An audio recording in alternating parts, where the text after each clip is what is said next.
Newsline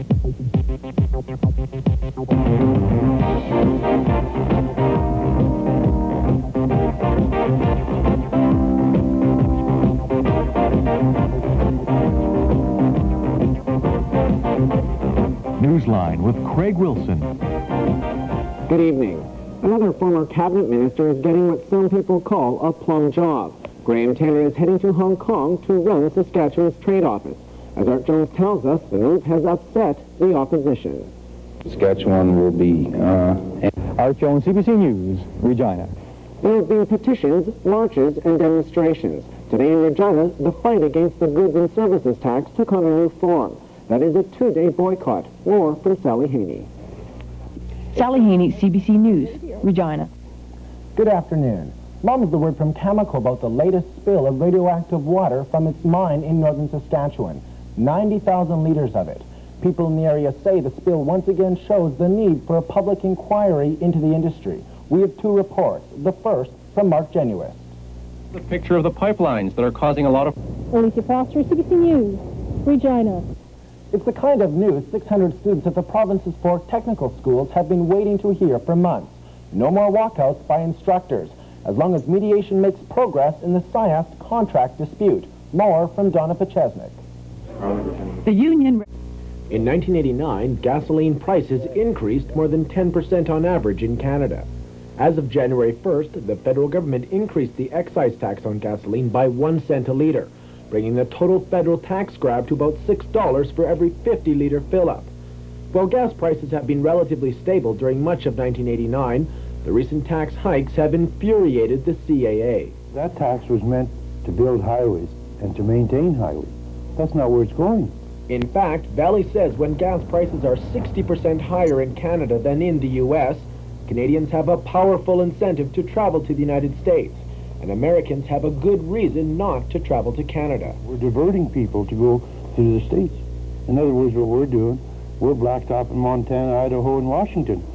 While tourism is still a growing industry in the province, the Chamber of Commerce agrees that the high gas prices have weakened Canada's $22 billion tourism industry.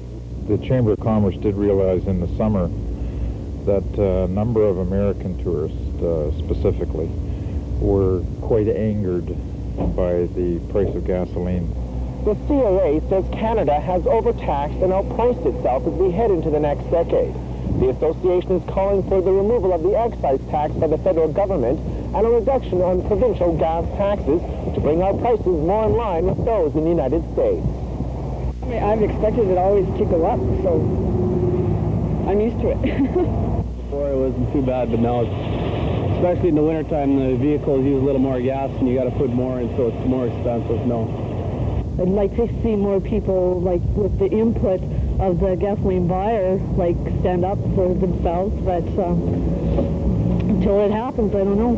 Like, I go to Maple Creek every week, and they say a lot of people, they'll go right from Alberta, and they drive right through Saskatchewan to Manitoba, and if you have to get in Manitoba, they drive right through, because it's cheaper in Manitoba and cheaper in Alberta, so just skip Saskatchewan.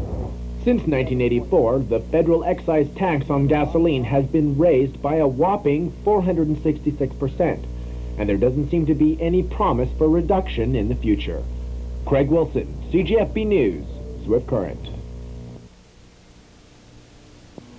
Swift Current has one of the highest vacancy rates in the province. While other major urban centers showed a slight improvement in past months, Swift Current's has worsened.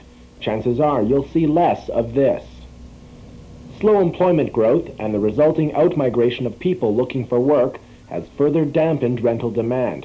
But Ron Monroe says the city has good growth within its economic base, and a high vacancy rate is simply a sign of the times. We need a couple of good crops in this part of the province, and we need to continue trying to create more jobs through manufacturing, which we're working on all the time. Although a weak rental market benefits consumers by offering more choice, it has ultimately led to a stagnation of rental construction.